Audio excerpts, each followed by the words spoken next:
Hello বন্ধুরা, আজকে আমি তোমাদেরকে নিমকি তৈরি করে দেখাবো। তার জন্য 2 কাপ ময়দা, সামান্য একটু নুন আর কালো জিরে, জোয়ান আর 1 চামচ চিনি মিক্সিতে গুঁড়ো করে নিয়েছি, রিফাইন তেল আর ঘি নিয়ে নিয়েছি।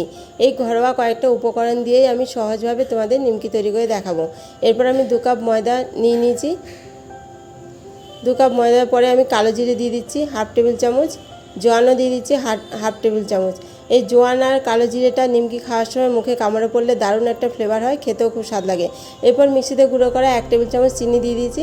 এবার নুনটা দিয়ে দিচ্ছি সামান্য একটু পরিমাণে, নুন একটু বেশি হলে ক্ষতি নেই, নিমকিটা নুনটাও খেতে ভালো লাগে। এরপর আমি 1 টেবিল চামচ ঘি দিয়ে দিচ্ছি। ঘিটা দিলে নিমকির ফ্লেভারটা ভালো লাগে এবং স্বাদটাও খুব ভালো হয়। এবার 2 কাপ ময়দাতে আমি 4 টেবিল চামচ রিফাইন তেল দিয়ে দিচ্ছি। তেলটা একটু বেশি হলে ক্ষতি নেই, তেল বেশি হলে নিমকিটা খাস্তা হয়। এবার সমস্ত উপকরণগুলোকে আমি হাত দিয়ে ভালো করে মেখে নেব। যখন দেখব যে ময়দাটা হাতে মুঠো করলে মুঠো হয়ে যাচ্ছে, তখন বুঝতে হবে যে ময়ানটা ঠিক পারফেক্ট হয়েছে। এরপর আমি সামান্য একটু উষ্ণ গরম জল দিয়ে ময়দাটাকে মেখে নেব। অল্প অল্প করে জল দিয়ে শুকনো করে মেখে নেব। লুচি বা পরোটার মতো নরম করে মাখতে হবে না। মেখে সামান্য একটু কিছুক্ষণের জন্য আমি রেস্টে রেখে দেবো, 2-3 মিনিটের জন্য, খুব বেশি সময় রাখতে হবে না। এরপর আমি ময়দাটাকে রেস্টে রাখার পরে হাতে গুলি করে নেব বেলার জন্য। এই 4টে গুলি করে নেব যাতে বেলে নিমকি কাটতে সুবিধা হয়। এইভাবে নিমকি তৈরি করে তোমরা যদি ঘরে কোটে ভরে রেখে দাও, তাহলে সন্ধ্যেবেলা টিফিনেও তো খাওয়া যায়। তারপরে কোনো অতিথি এলে তাদেরকে চায়ের সঙ্গেও দেওয়া যায়।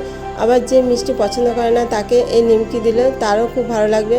আবার বৃষ্টির দিনে যে কোনো সময় কোটো খুলে এই নিমকি খেতে খুবই ভালো লাগবে। এবার আমি একটা ডো নিয়ে রুটির মতো করে বেলে নিচ্ছি।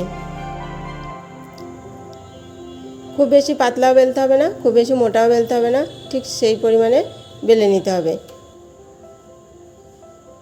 এভাবে বেলা হয়ে গেলে কারো কাছে যদি পিৎজা কাটা থাকে পিৎজা কাটার দিয়েও কাটতে পারো। আমি এখানে ছুরি দিয়েই প্রথমে লম্বা করে কেটে নিচ্ছি, তারপরে আড়ে করে কেটে নেব।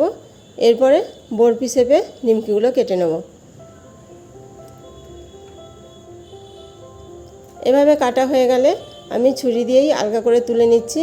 তোমরা ইচ্ছে হলে হাত দিয়েও তুলে নিতে পারো। আমি এভাবে হাত দিয়ে তুলে নিচ্ছি, কিন্তু ময়দাটা মাখার সময় আমি বলেছি একটু শক্ত করে মাখতে হবে।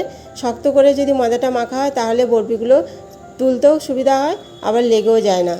এরপর আমি ওভেনে কড়াই বসিয়ে তেলটা গরম করতে দিয়ে দিয়েছি। এবার একটা নিমকি দিয়ে দেখিয়ে দিলাম যে তেলটা কেমন গরম হয়েছে।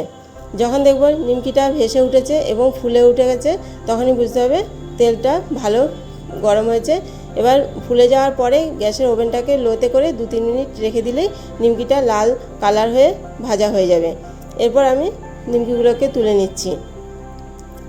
এরপরে আরেকটা গুলিও বেলে তোমাদের দেখিয়ে দিচ্ছি কতটা মোটা করে বেলতে হবে।